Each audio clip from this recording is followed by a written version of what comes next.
Ceci concerne l'ouverture des circuits universels et la conscience humaine.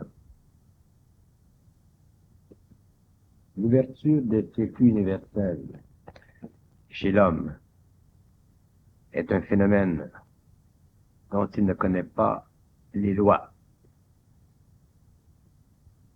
Pour l'homme, toute communication avec l'invisible devient une raison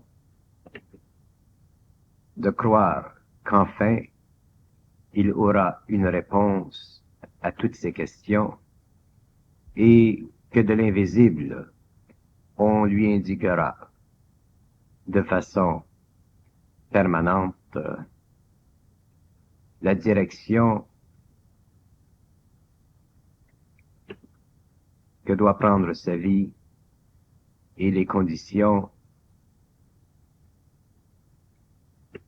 sur lesquelles doit se développer cette vie.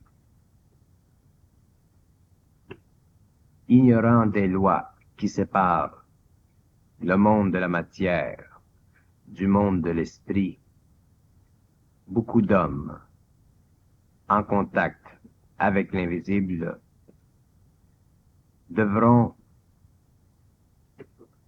du moins par expérience, sinon par instruction, apprendre à se protéger personnellement contre eux-mêmes, c'est-à-dire contre leur ignorance de ces lois. Le but de cet enregistrement est de vous faire comprendre, au-delà de ce qui vous a été déjà indiqué, les raisons fondamentales pour lesquelles tout homme en contact avec l'invisible ou en contact avec un niveau d'intelligence qui est supra-humain doit d'abord comprendre et saisir profondément que l'objet premier de ces intelligences n'est pas de servir l'homme, mais de l'amener à un niveau de vibration suffisamment élevé pour pouvoir, avec lui, éventuellement entrer en communication créative. Or, toute communication créative avec ces intelligences ne peut être accomplie que par une transmutation graduelle du mental inférieur de l'homme et des émotions de l'homme afin que ce dernier soit graduellement amené à un niveau de perception vibratoire de leur présence en lui suffisamment développé pour que l'homme, le mortel, et ses intelligences puissent coordonner leurs efforts dans un but ultime d'évolution à la fois matérielle et spirituelle. Étant ignorant des lois des circuits universels concernant l'homme de cette planète et étant spirituellement optimiste dans la qualité de leurs pensées et dans la nature de leurs émotions, les hommes qui sont contactés par ces intelligences dans leur expérience première ont tendance à tout gober de ce qu'ils reçoivent de ces intelligences. Or, cette réceptivité naïve provient du manque d'expérience que l'homme possède en relation avec ses intelligences, et au cours de son évolution, il devra acquérir l'expérience nécessaire qui l'amènera éventuellement à réaliser objectivement que ses intelligences ne sont pas là au début pour l'aider à résoudre ses problèmes matériels, mais ou tout autre problème lié à son ego, mais plutôt à transformer l'énergie de son corps mental et de son corps émotionnel, afin qu'il puisse éventuellement être totalement neutre, totalement au-dessus des problèmes subjectifs de la vie, car il en aura compris toutes les dimensions. Tant que l'homme n'a pas compris ce principe et qu'il croit pouvoir se baser sur les informations qu'il veut bien lui donner,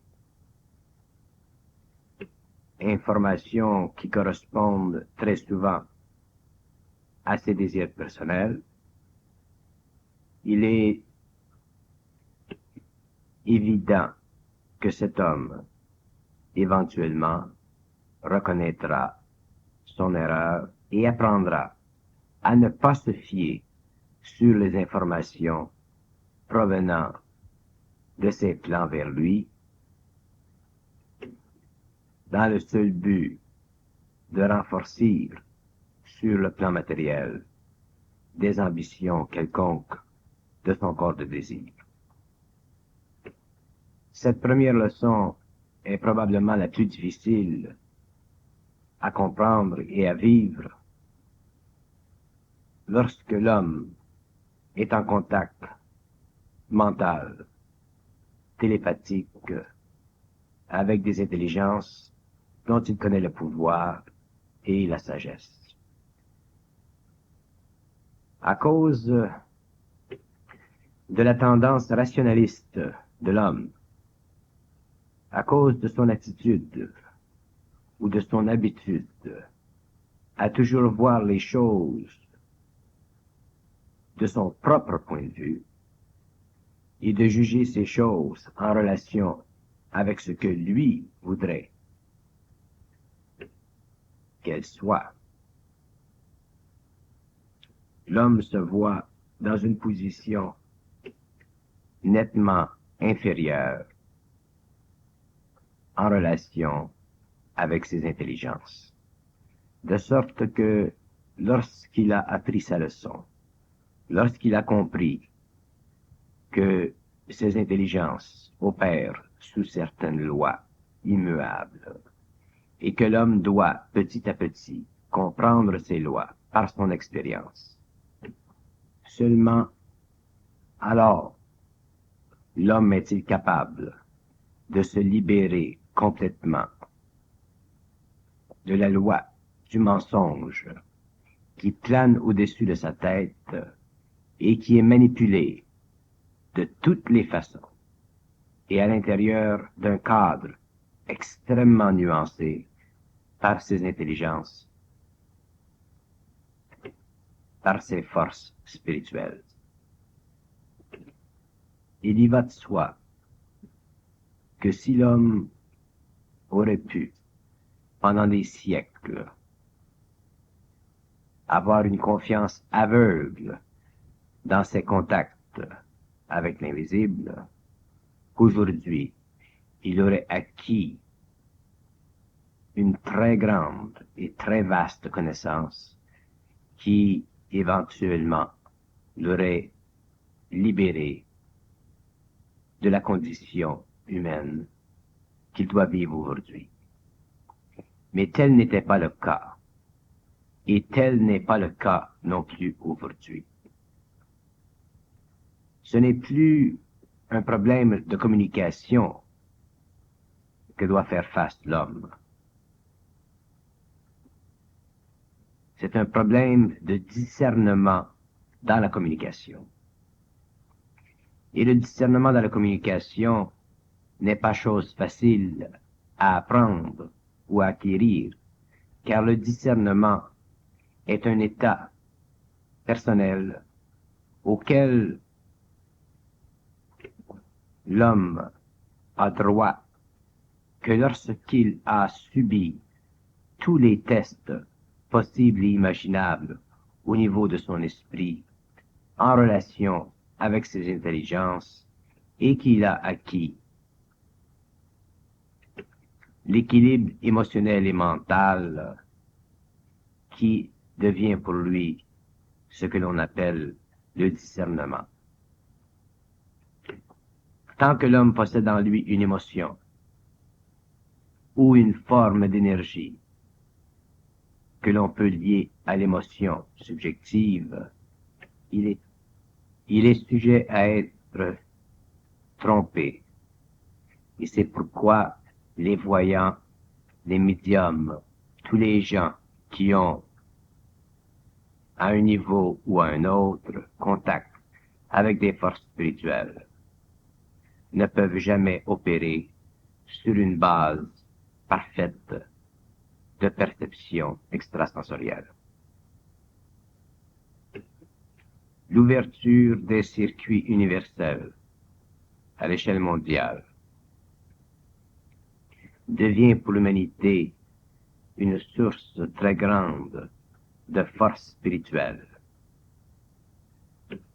Mais par contre, les individus qui font ou qui feront expérience de l'ouverture de ces circuits universels, de cette communication entre le visible et l'invisible, seront ceux qui devront porter le poids de cette première tentative de communication ouverte avec l'homme. Et c'est pourquoi ces individus doivent être conseillés dans la façon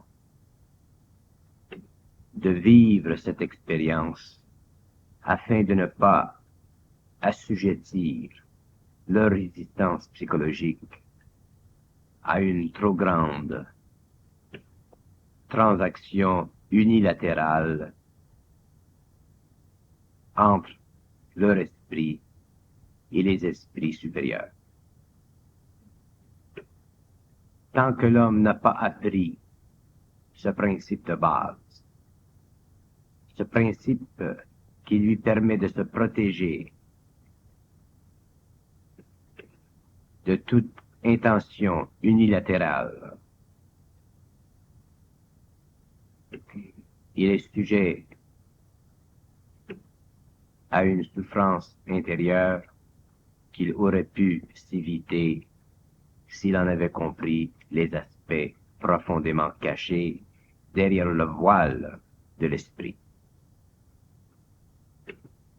Tant que l'homme interprète les intentions spirituelles de ses intelligences, soit dans un cadre occulte, ou dans un cadre ésotérique, ou dans un cadre religieux, il n'y a pas pour lui de problème. Mais dès que l'homme entre en contact direct avec ses intelligences, et qu'il doit supporter unilatéralement leurs informations, car il ne possède pas encore le pouvoir d'assujettir leur information à un strict contrôle humain, il lui est impossible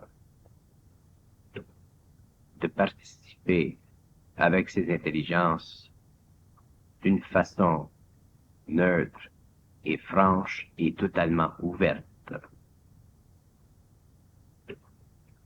Le poids est sur ses épaules et c'est à lui de dépasser le cap de la naïveté occulte humaine pour en arriver à construire en lui-même un mur suffisamment imperméables pour qu'ils ne puissent jamais se laisser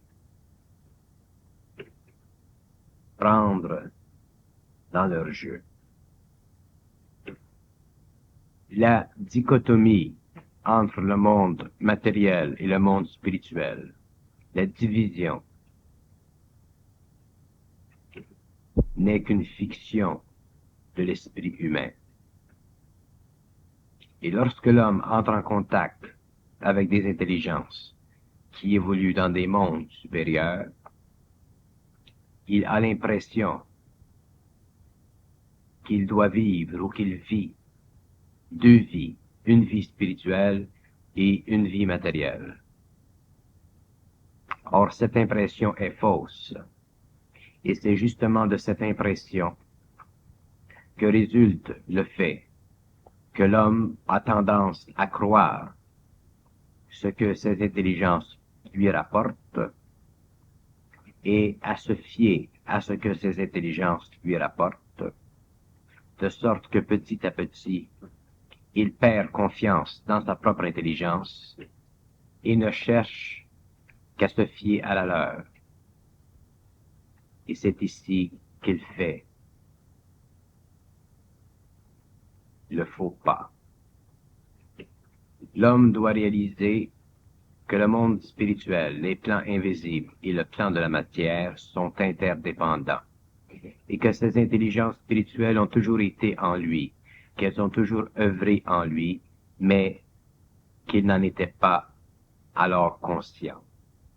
Mais lorsqu'il en devient conscient, ce n'est plus une raison pour lui de perdre contrôle de son intelligence et d'assujettir son intelligence à ses intelligences, puisque toute intelligence ne fait partie que d'un même courant d'énergie. Cependant, lorsque l'homme entre en contact avec ses intelligences, qu'il en prend conscience, automatiquement, il a tendance à mettre de côté son intelligence ou à rapetisser ce qu'il croit être lui-même pour donner à leur intelligence une plus grande importance ou place dans sa vie. Il ne s'agit pas de se soumettre à qui que ce soit, à quelque intelligence que ce soit dans l'invisible. Il s'agit d'être conscient de ces intelligences, d'être conscient de la nature de la pensée en soi, mais de toujours se servir de sa propre énergie afin de ne pas assujettir sa vie à des conditions qui dépassent le cadre d'une vie humaine. Ce qui est en haut doit être en bas, mais ce qui est en bas doit être en haut. Ceci veut dire qu'il doit y avoir de l'équilibre entre le haut et le bas. Il doit y avoir un équilibre entre les intelligences qui éclairent l'homme et l'intelligence de l'homme qui reçoit leur message. S'il n'y a pas d'équilibre, c'est le désordre, c'est la souffrance, c'est une perte d'énergie. L'homme doit cesser de voir le spirituel comme étant supérieur au matériel. Il doit voir le spirituel comme une dimension de l'évolution dont les lois sont autres que celles du matériel, et de voir le matériel comme une des conditions de l'évolution dont les lois sont autres que celles du spirituel. Et comme il est sur le matériel, il doit faire le mieux pour l'évolution de ce plan, en se servant, en s'aidant de la lumière qui puisse lui venir des plans spirituels, mais non pas en croyant que les plans spirituels agiront à sa place dans la matière, puisque s'il est dans la matière, c'est à lui d'opérer dans la matière. La naïveté spirituelle de l'homme est un danger pour son équilibre psychologique, pour sa paix intérieure, pour sa vision objective de la dualité et de l'unité de ces deux mondes. Je n'ai rien contre les plans spirituels, mais je n'aime pas que les plans spirituels, que les intelligences spirituelles deviennent pour l'homme des béquilles, car je sais trop bien jusqu'à quel point ces béquilles peuvent devenir pour lui permanentes. Il vaut mieux à un homme de n'avoir jamais connu le spirituel au niveau de la communication que de le connaître mal. Remarquez bien ces paroles.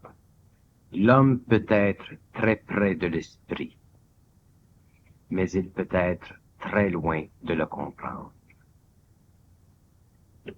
Et l'homme doit comprendre l'esprit parfaitement s'il veut bénéficier de sa proximité à l'esprit. Sinon, il peut souffrir énormément de l'esprit, car l'esprit est l'esprit et l'homme est homme. Et les deux doivent se rejoindre dans une harmonie totale où ni l'un ni l'autre n'est sujet ou assujetti à l'autre, mais où tous les deux œuvrent dans un équilibre total. Les temps qui viennent changent, seront différents. Ce que l'homme saura de l'esprit, de l'invisible, sera extrêmement important pour son évolution. Mais par contre, avant de savoir ce qu'il aura à savoir, l'homme devra développer la connaissance des lois de l'esprit afin qu'il y ait un équilibre total entre lui et lui-même. Ceux qui croient que l'esprit est bon, que l'esprit est ci, que l'esprit est ça, et que l'esprit veut aider l'homme, sont sujets à des expériences avec l'esprit qui lui démontreront que l'esprit évolue dans un cadre de lois universelles et que ces lois ne peuvent pas être abrégées. Et c'est à l'homme de comprendre ces lois par son esprit et par l'intelligence de son esprit, afin que les lois qui structurent les mondes invisibles soient harmonisées à la conscience intelligente de l'homme, pour que ce dernier enfin bénéficie de la clarté de l'esprit en lui. Mais la clarté de l'esprit vient à l'homme avec le temps, avec l'expérience de l'esprit. L'esprit étant dans l'homme, l'homme n'a qu'à se fier à lui-même. Puisque l'esprit est déjà là qui œuvre en lui, il n'a pas à demander à l'esprit s'il devrait faire telle chose ou telle chose. Il doit se fier à ses propres moyens. Et plus il devient sensible à l'esprit, plus il devient sensible vibratoirement à son énergie. Et c'est avec cette énergie que l'homme peut œuvrer sur le plan matériel. Si l'esprit lui informe telle ou telle chose, L'homme n'a qu'à attendre et voir si l'information est juste et précise. Mais s'il prend cette information pour acquise et qu'il agit sur cette information, il se verra dans l'obligation d'en souffrir à un niveau ou à un autre une conséquence quelconque. L'esprit correspond avec l'homme pour lui faire connaître sa présence. Et lorsque l'homme a appris les lois de l'esprit, à ce moment-là, l'esprit peut commencer à l'informer sur telle ou telle chose, et l'homme, à ce moment-là, sait que l'équilibre entre lui et l'esprit est parfait, et que de cet équilibre, il peut se servir de l'information de l'esprit pour faciliter sa compréhension des événements matériels. Mais s'il le fait avant d'avoir été préparé longuement par l'esprit, il se verra dans l'obligation, à un certain moment de sa transformation, de cesser de croire en l'esprit et de se fier à ses propres forces, pendant que l'esprit œuvre en lui.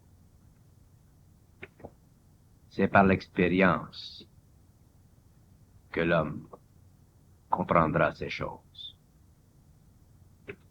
Mais ces explications pourront lui servir s'il a des oreilles pour entendre.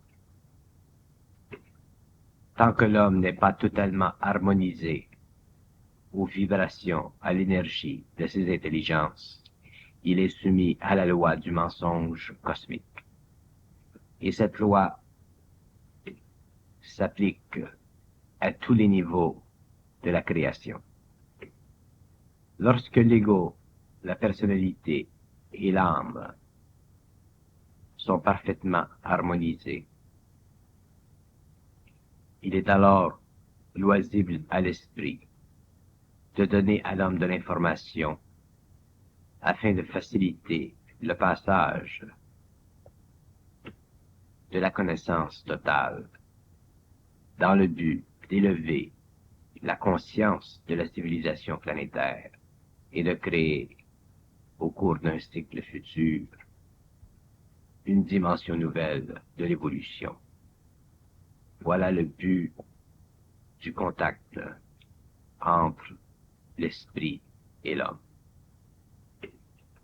Tant que vous chercherez un bénéfice personnel, un bénéfice égoïque, l'esprit pourra vous soumettre à la loi du mensonge cosmique afin de vous faire comprendre, une fois pour toutes, que la réalité est antérieure à la vérité. Ainsi que la vérité flatte l'ego de l'homme, la réalité le soumet à sa loi. Voilà pourquoi l'harmonie, l'unité avec l'esprit est une œuvre que seul l'esprit peut accomplir dans l'homme, malgré les désirs spirituels de l'homme. Si l'homme n'était pas contaminé dans son ego par une multitude de formes, la communication entre lui et l'esprit aurait été établie depuis très longtemps.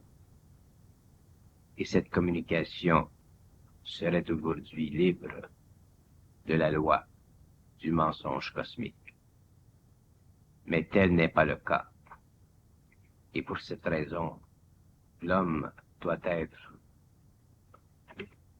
décontaminé, déconditionné des formes qui l'assujettissent, avant d'être totalement libre dans l'esprit et d'avoir avec ce dernier des rapports égaux.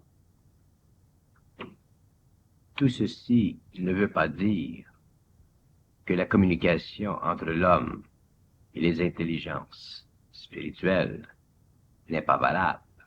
Au contraire. Mais ceci indique qu'une position d'intelligence avertie doit être inculquée et vécue par l'homme au lieu d'une naïveté enfantine, puisque les lois sont telles, il ne reste qu'à l'homme de les comprendre et de les vivre telles qu'elles sont. Si l'homme rationalise ses lois en sa faveur, s'il s'obstine contre le fait que l'esprit devrait lui communiquer telle chose ou telle chose d'une façon parfaite, ce n'est que dans son expérience que cette obstination se verra réduite par une prise de conscience intelligente, pratique et totalement libre de naïveté spirituelle. Puisque les plans supérieurs précèdent les plans inférieurs dans le temps et dans leur perfection, il est naturel que les plans inférieurs s'harmonisent aux lois des plans supérieurs s'ils veulent bénéficier des forces qui émanent de ces derniers. La moindre incompréhension ou la moindre ignorance des lois des mondes supérieurs peut être néfaste à l'expérience mortelle dans le monde de la matière.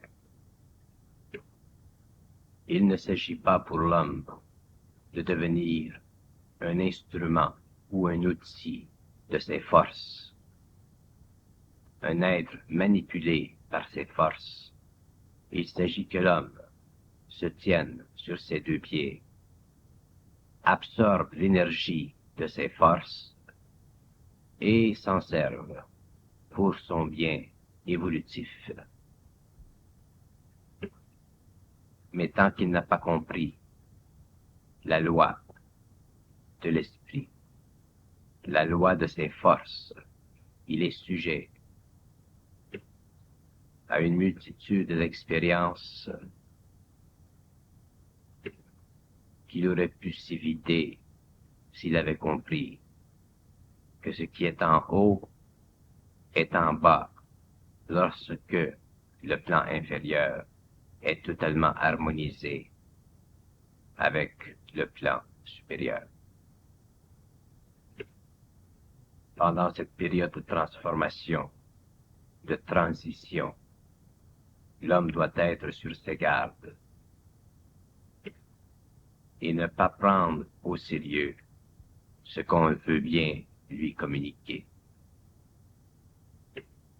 Si on lui communique du matériel valable, qu'il peut vérifier, qui peut lui servir, qui est en harmonie avec son expérience, tant mieux. Par contre, si on lui communique du matériel qui rend plus difficile son expérience, à ce moment-là, il doit en apprendre la leçon et ne pas prendre au sérieux ses communications jusqu'au jour où de telles communications deviendront pour lui une extension de son intelligence dans le temps et dans l'espace. Mais tant que ces communications ne se prêtent pas à l'exercice de son intelligence, il se voit dans l'obligation de les recevoir, de les entendre, mais de ne pas les prendre au sérieux. Imaginez-vous un robinet qui n'a pas servi depuis longtemps. Si vous l'ouvrez pour la première fois, les premières eaux qui passeront par ce robinet seront oxydés, seront rouillés. Avec le temps, l'eau claire saura passer par le robinet et vous servir de breuvage. Mais si vous buvez de l'eau sale, de l'eau oxydée, rouillée, vous pourrez en être malade. C'est le meilleur exemple de ce phénomène de communication avec les plans invisibles. Les premières communications doivent être vues et observées avec intelligence et non vécues les yeux fermés à cause d'une trop grande naïveté spirituelle. L'ouverture des circuits universels de par le monde est la plus grande expérience de télécommunication entre l'homme et les plans invisibles jamais opérée au cours de l'évolution humaine. Ce phénomène est tellement vaste que seuls les grands adeptes en connaissent les dimensions. C'est pourquoi il vous est suggéré d'être aux aguets, d'être vigilant et de ne pas vous laisser prendre au jeu de l'esprit qui commence à pénétrer la conscience de l'homme afin d'élever ses vibrations. Le cerveau de l'homme opère comme une radio et les ondes qui pénètrent cette radio viennent de toutes parts dans le cosmos. Ce n'est qu'avec l'expérience, la maturité, l'intelligence, que l'homme, enfin, pourra discerner entre ce qui est bon pour lui et ce qui est néfaste. Lorsque la grande préparation aura été achevée, l'homme pourra, avec grande facilité et en toute confiance, communiquer avec les plans supérieurs de l'évolution. Tout en lui sera harmonisé, son mental, son émotif, son corps de vie et son corps matériel, de sorte que les communications provenant des plans invisibles, descendant jusqu'à lui serviront au cours de son évolution future. Mais tant que l'homme est en progression, tant qu'il est en transition vers ce cycle nouveau, il doit être sur ses gardes et ne pas se laisser manipuler. Autant l'esprit est grand,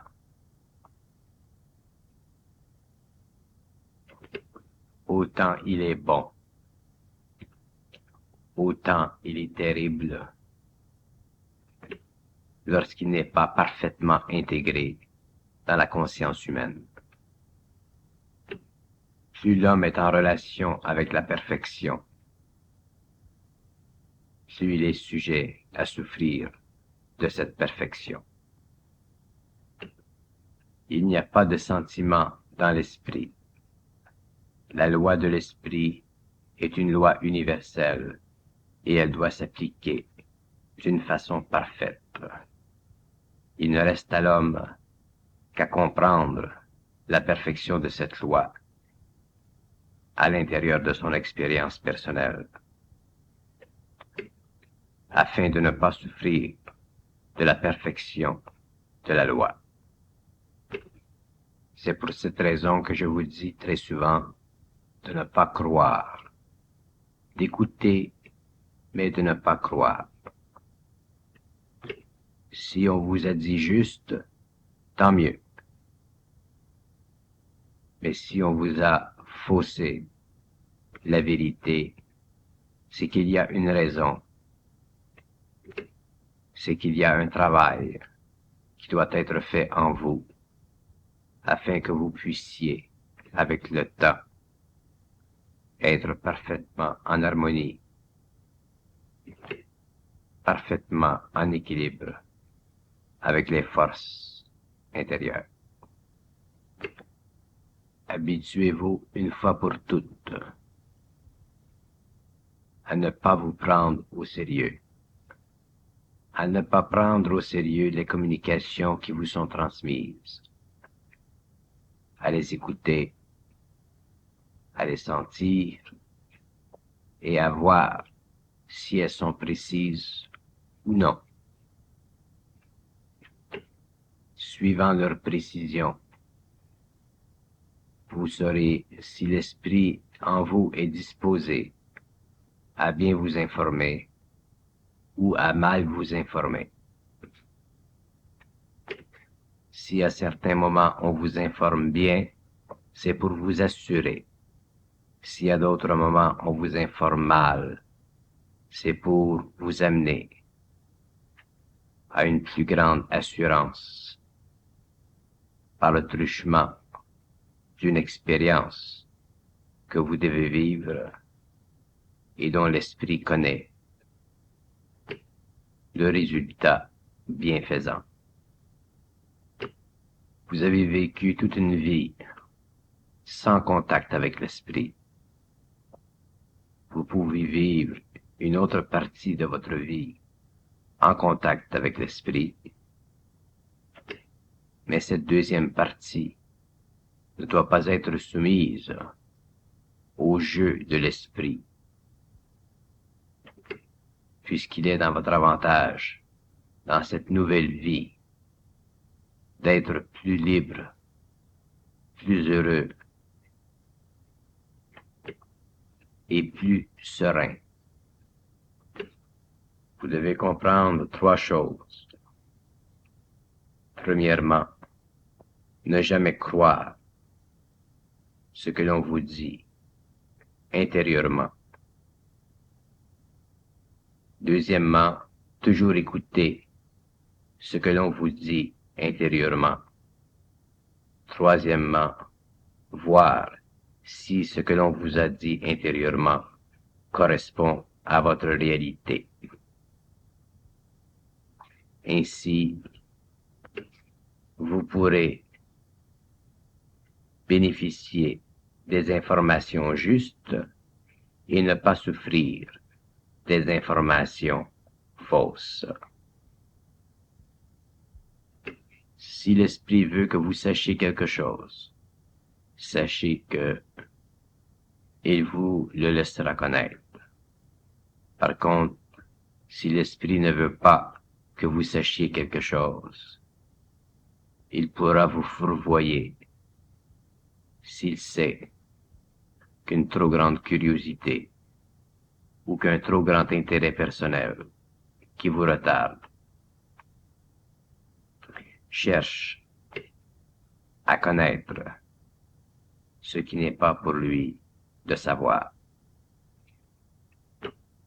L'indépendance psychologique vis-à-vis l'esprit est essentielle. La conscience spirituelle de l'esprit est aussi essentielle. Alors que l'une sert l'homme, l'autre sert l'esprit. Ne soyez pas dupes de l'esprit.